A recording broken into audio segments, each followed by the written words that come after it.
আজকে বেলফুলের গাছটায় প্রচুর ফুল হয়েছে, 2-3 দিন ধরেই হচ্ছে। অনেক অনেক বেলফুল, প্রায় 60-70টা, পুজো করেও শান্তি।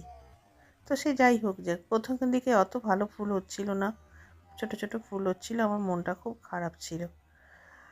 অন্যান্য সব শাড়ি দিচ্ছিলাম, যেমন সর্ষের খোলের গুঁড়ো, হাড়ের গুঁড়ো, সিঙ্গেল সুপার ফসফেট, সিউইড, সব কিছু। কিন্তু পরে দেখলাম যে এই যে রক্ত সার, মাছের যে টাটকা রক্ত, সেই জলে গোলা, সেই জলে দিয়ে যেই গাছে অ্যাপ্লাই করলাম, দেখলাম যে গাছের ফুলের সাইজগুলো খুব ভালো হলো।